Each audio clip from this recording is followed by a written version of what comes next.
அருள்நாதர் இயேசு கிறிஸ்துவின் நாமத்தினாலே உங்களை அன்போடு வாழ்த்துகிறேன். கர்த்தர் உங்களை ஆசீர்வதிப்பாராக. கர்த்தர் உங்கள் கண்ணீரை காண்கிற தேவனாயிருக்கிறார். கர்த்தர் உங்கள் அழுகையை பார்க்கிற தேவனாயிருக்கிறார். ஒரு தனி மனிதன் அழுகிற போது, ஒரு தனி மனிதன் கண்ணீர் விடுகிற போது அவர் பார்க்காதவர் போல இருப்பதில்லை. ஆண்டவர் நம் கண்ணீரை காண்கிற தேவன். ஆகார் அழுது கொண்டிருக்கிற போது தேவதூதன் அவரிடத்திலே வந்து பேசி சென்ற பின்பு ஆகார் ஆண்டவருக்கு கொடுக்கிற பெயர் என்ன தெரியுமா? அவர் என்னை காண்கிற தேவன். The Lord does not ignore your tears. 2 ராஜாக்களின் புஸ்தகம் 20ஆம் அதிகாரம் 5ஆம் வசனம். உன் கண்ணீரை கண்டேன், உன் விண்ணப்பத்தை கேட்டேன், உன் கண்ணீரை கண்டேன் என்று ஆண்டவர் சொல்லுகிறார். நம்முடைய கண்ணீரை, நம்முடைய அழுகுரலை, நம்முடைய ஜெபத்தை அழுகையோடு ஆண்டவருடைய சமூகத்தில் நாம் விண்ணப்பிக்கிற போது அதை காண்கிற தேவனாய் இருக்கிறார். அதை கண்டு உடனடியாக பதில் கொடுக்கிற தேவனாகவும் இருக்கிறார். சங்கீதம் 6:6 நீங்கள் வாசிக்கிற போது, இரா முழுவதும் என் கண்ணீரால் என் படுக்கையை மிகவும் ஈரமாக்கி என் கட்டிலை நனைக்கிறேன். சில துக்கங்கள் வந்தபோது, சில துயரங்கள் வந்தபோது, இழப்புகள் வந்தபோது இரவு நேரம் தூக்கமில்லாமல் அழுது கொண்டு நம்முடைய படுக்கையை கண்ணீரால் நனைக்கிற ஒரு சூழ்நிலை உண்டு.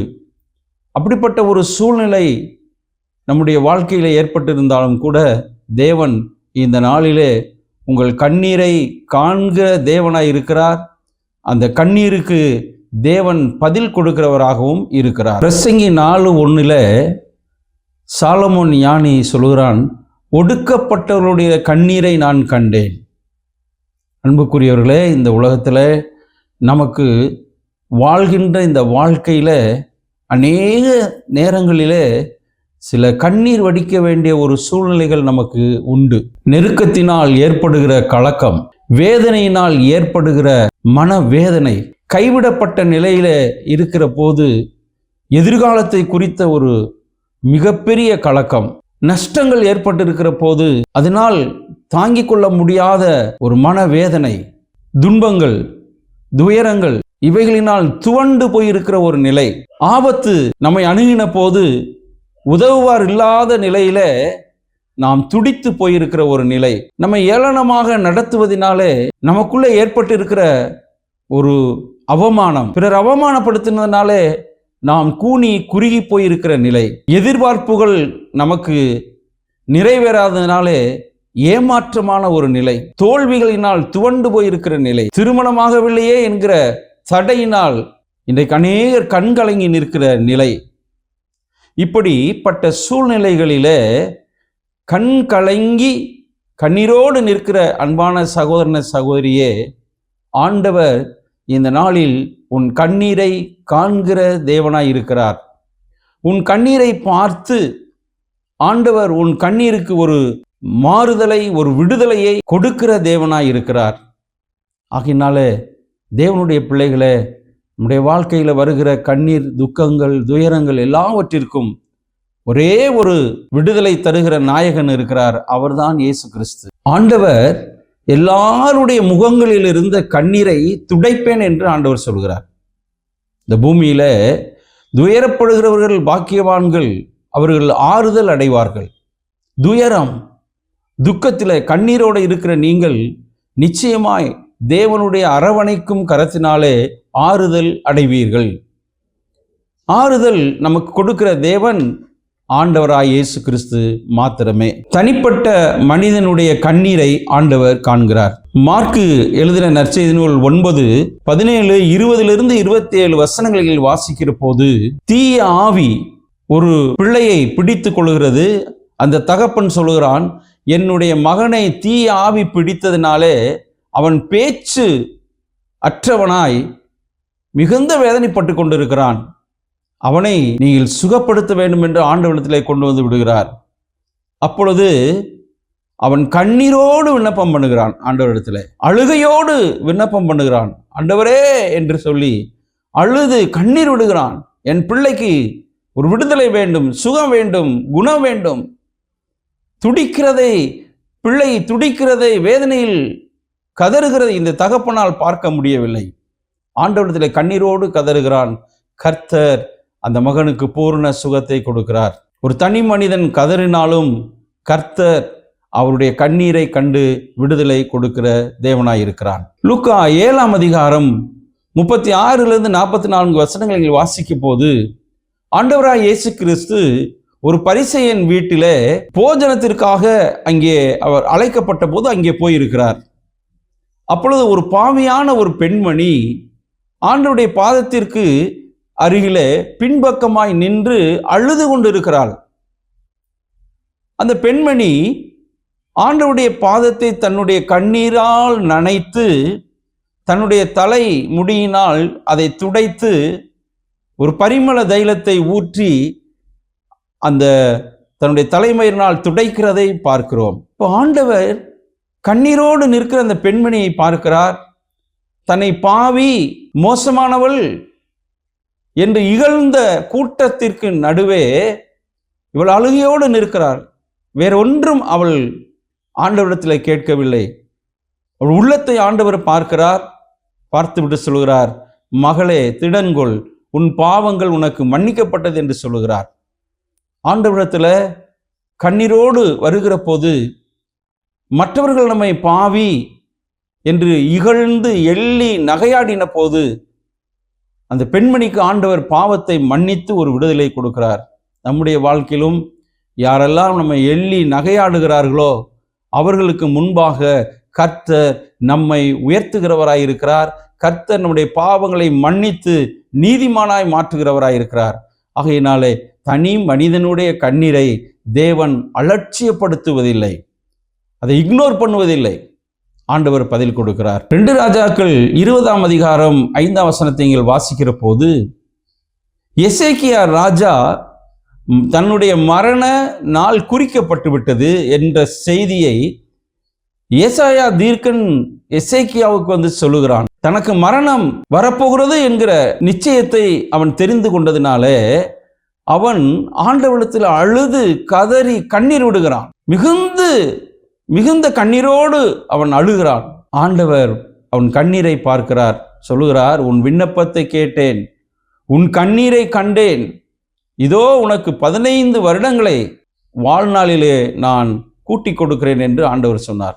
அன்புக்குரியவர்களே, ஒரு தனி மனிதன் அழுதாலும், ஒரு தனி மனுஷி அழுதாலும், அவன் கண்ணீர் விட்டு கதறுகிற போது கர்த்தர் அவனது கண்ணீரை, அந்த பெண்மணியினுடைய கண்ணீரை கண்டு அதற்கு பதில் கொடுக்கிறவராகவும் விடுதலை கொடுக்கிறவராகவும் ஆண்டவர் இருக்கிறார். அருமையானவர்களே, ஒருவேளை நீங்கள் தனிப்பட்ட நிலையில அழுது கொண்டு கண்ணீர் விட்டு கொண்டு வேதனையோடு துக்கத்தோடு துயரத்தோடு அவமானத்தோடு நான் என்ன செய்வேன் என்கிற ஒரு எண்ணத்தோடு கண்ணீர் விட்டு அழுது கொண்டு இருக்கிறீர்களா? கர்த்தர் நிச்சயமாக உங்கள் கண்ணீரை காண்பார். கர்த்தர் விடுதலை கொடுப்பார். ஆதியாகமம் 21ஆம் அதிகாரம் 16-17 வசனங்களை நீங்கள் வாசிக்கிற போது ஆகார் வீட்டை விட்டு தன்னுடைய குழந்தையோடு அனுப்பப்பட்டு விடுகிறாள். வனாந்திரத்துக்கு வந்து விடுகிறான். அங்கே தன்னுடைய துருத்தியிலிருந்து தண்ணீர் செலவழிந்து போகிறது. அப்பொழுது ஆகார் தன்னுடைய குழந்தைக்கு தண்ணீர் கொடுக்க முடியவில்லையே, தண்ணீர் கிடைக்கவில்லையே, என்னுடைய பிள்ளை சாக போகிறதே, என்னுடைய பிள்ளை அழுது கண்ணீர் வடித்துக் கொண்டு இருக்கிறதே என்று சொல்லி சற்று தூரம் போய் அவளும் அழுகிறாள். ஆண்டவர் வேதம் சொல்கிறது, அந்த 16-17 வசனங்களில வாசிக்கிற போது தேவன் பிள்ளையினுடைய அழுகையின் குரலை கேட்டார். ஒரு சின்ன குழந்தை தகப்பனால் கைவிடப்பட்ட நிலை, யாருடைய உதவியும், அழுதாலும் கதறினாலும் கத்தினாலும் யாரும் உதவி செய்ய இயலாத ஒரு நிலையில அந்த இடம். அப்படிப்பட்ட இடத்துல ஒரு சின்ன பிள்ளை அழுகிறான். அந்த அழுகுரலை ஆண்டவர் கேட்டு, அந்த கண்ணீரை ஆண்டவர் கேட்டு ஆகாரிடத்திலே சொல்லுகிறார், பிள்ளையினுடைய அழுகையை நான் கண்டேன், உன்னுடைய கண்ணீரை கண்டேன், நீ போ, உன் பிள்ளையை எடுத்துக்கொண்டு தூக்கு என்று ஆண்டவர் சொல்லுகிறார். அப்படி பிள்ளையை தூக்குகிற போது அவருடைய கண்கள் திறக்கப்படுகிறது. அருகில் ஒரு நீரூற்றை அவள் பார்க்கிறாள். அன்புக்குரியவர்களே, அந்த பிள்ளை பிழைத்துக் கொள்கிறது. போதுமான அளவு தண்ணீர் கிடைக்கிறது. ஆண்டவர் ஒரு சின்ன பிள்ளை தான் அழுகுதுன்னு சொல்லி இக்னோர் பண்ணதில்லை, அலட்சியப்படுத்துறதில்லை. நம்ம வீட்டு பிள்ளைகள் சரியாக படிக்க முடியலேன்னு அழுது கொண்டு இருக்கும், சரியான உணவு கிடைக்கலையே என்று அழுது கொண்டு இருக்கும், சரியான உடை கிடைக்கலையே என்று சொல்லி அழுது கொண்டிருக்கும். அப்படி இருந்தாலும் ஆண்டவர் அந்த அலட்சியம் பண்ணுவதில்லை. ஏனென்றால் ஆண்டவர் சிறு பிள்ளைகளை நேசிக்கிற தேவன். அந்த சிறு பிள்ளைகளுடைய கண்ணீரையும் ஆண்டவர் கண்டு அதனுடைய தேவையை பூர்த்தி செய்கிற ஆண்டவராய் நமது ஆண்டவர் இருக்கிறார். லூக்கா எழுதின நற்செய்தி நூல் 7ஆம் அதிகாரம் 11 to 15 வசனங்களை நீங்கள் வாசித்து பார்க்கிற போது, ஆண்டவராய் இயேசு கிறிஸ்து நாயின் என்கிற ஒரு ஊருக்கு போகிறார். அங்கே ஊருக்கு போன பின்பு அங்கே ஒரு பெரும் கூட்டம், ஒரு வாலிப சகோதரன் மரித்து போகிறான், அவனை சுமந்து கொண்டு அடக்கம் பண்ணுவதற்காக ஒரு கூட்டம் போய்கொண்டிருக்கிறது. அதன் அருகிலே ஒரு தாய் அழுது கொண்டு போகிறாள். இந்த தாய்க்கு கணவன் இல்லை, ஒரே ஒரு மகன்தான், அவனும் இப்பொழுது இறந்து விட்டான். அழுது கொண்டு போகிறாள்.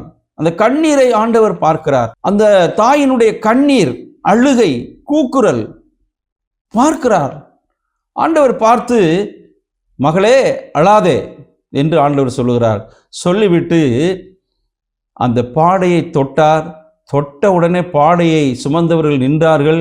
வாலிபனை எழுந்திரு என்று சொன்னார். அவன் எழுந்து உட்கார்ந்தான். அவனை உயிர் உள்ளவனாக அந்த தாயினிடத்திலே ஒப்படைத்தார். கண்ணீரை காண்கிற தேவன். ஆதரவற்ற நிலையில, உதவுவாரற்ற நிலையில, எதிர்காலத்தின் நம்பிக்கையற்ற நிலையில, ஒரே ஒரு நம்பிக்கை, அந்த நம்பிக்கையும் இப்பொழுது தகர்ந்து விட்டதே என்று அழுது கொண்டிருக்கிற அந்த பெண்மணியின் கண்ணீரை கண்டு அந்த மரித்து போன வாலிபனை உயிருள்ளவனாக ஆண்டவர் அந்த அன்பு சகோதரியிடத்திலே கொடுத்தார். அன்பு சகோதரனை சகோதரியே, இழப்புகளினால் கண்ணீர் வடித்து கொண்டு இருக்கிறீர்களோ?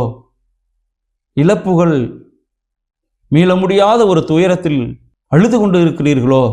கர்த்தர் உங்களுடைய அழுகையை, கண்ணீரை பார்க்கிறார். ஆண்டவரிடத்தில் நீங்கள் ஜெபம் பண்ணுங்க அழுகையோட.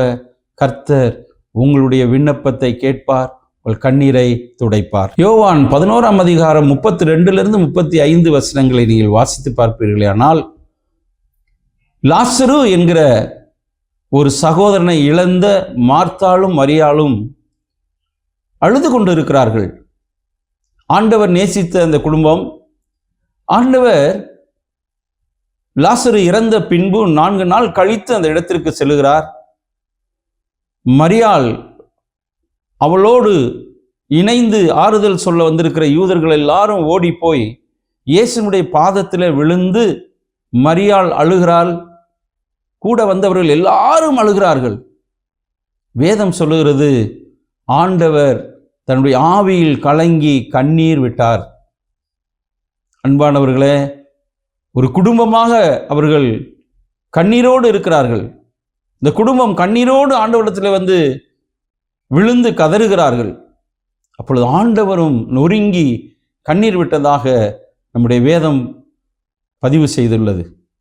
ஆண்டவர் மார்த்தாள் மரியாளுடைய கண்ணீரை பார்க்கிறார். நம்முடைய ஒரே சகோதரன் ஆறுதலாய் இருந்தவனும் மரித்து போனானே என்று சொல்லி அவர் 4 நாள் அடக்கம் பண்ணப்பட்டு 4 நாளான அந்த லாசருவை உயிரோடு எழுப்பி அந்த குடும்பத்திற்கு கொடுக்கிறார். குடும்பமாய் கதறினாலும், குடும்பமாய் கண்ணீரோடு இருந்தாலும், ஆண்டவருடைய சமூகத்தில் வருகிற போது ஆண்டவர் உங்கள் குடும்பத்தில் மகிழ்ச்சியை கொடுக்கிறவராயிருக்கிறார். உங்கள் குடும்பத்தில் ஆறுதலை கொடுத்து ஆண்டவர் ஒரு அற்புதத்தை செய்கிறவராயிருக்கிறார். ஆகையினால ஒரு குடும்பத்தின் கதறுதலையும் கர்த்தர் அலட்சியம் பண்ணுவதில்லை. யாத்திராகமம் 2ஆம் அதிகாரம் 23 to 25 வசனங்கள். இந்த வசனங்களை நீங்கள் வாசித்து பார்க்கிற போது, யோசேப்பை அறியாத ஒரு ராஜா அரியணையில் வீற்றிருக்கிறான். இஸ்ரவேல் மக்கள் மிகுந்து பலத்து போயிருக்கிறார்கள். இந்த அரசன் இஸ்ரவேலரை ஒடுக்குகிறான். அதிகமான வேலையை கொடுத்து ஒடுக்குகிறான். பிறந்த ஆண் பிள்ளைகளை எல்லாம் வலுக்கட்டாயமாக தூக்கி கொண்டு போய் நைல் நதியில் போட்டு கொள்ளுகிறான். ஆளோட்டிகள் அடிக்கிறார்கள். கடுமையான சுமையினாலே அவர்களை ஒடுக்குகிறான். இப்படி வேதனைப்பட்டு அழுது பெருமூச்சு விட்டு கண்ணீர் விட்டு அழுகிறார்கள். ஆண்டவர் தமது ஜனங்களை கண்ணோக்கி பார்க்கிறார். ஒரு கூட்டம், ஒரு சபையாக அழுகிறார்கள். ஆண்டவர் கண்ணோக்கி பார்த்து ஒரு தலைவனை, மோசேயை ஏற்படுத்தி ஒரு தலைவனை இங்கே அனுப்பி அவர்களுக்கு விடுதலையை கொடுக்கிறார். அடிமைத்தனத்திலிருந்து ஒரு விடுதலை ஆண்டவர் கொடுக்கிறார். ஒருவேளை உங்கள் வாழ்க்கையில் என்ன செய்யறது? அடிமைப்பட்டு கிடக்கிறீர்களா? ஒடுக்கப்பட்டு இருக்கிறீர்களா? நித்தம் நித்தம் வேதனையினாலே கண்ணீர் வடித்துக் கொண்டு இருக்கிறீர்களா?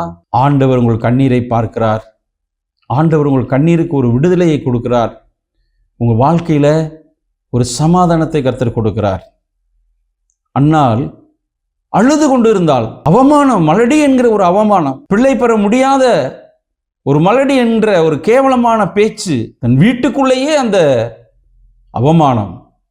ஆண்டவர் அந்த பெண்மணியுடைய அழுகுரலை கேட்டார், கண்ணீரை கண்டார், ஒரு சாமுவேல் தீர்க்கனை கொடுத்தார். அன்பானவர்களே, தேவன் உங்கள் கண்ணீரை கண்டு அதற்கு விடுதலையை கொடுத்து உங்களை தேற்றி அவருடைய கிருபையினால் உங்களை அரவணைத்து இந்த பூமியில உங்களை சந்தோஷமாகவும் மகிழ்ச்சியாகவும் வாழ வைப்பார்.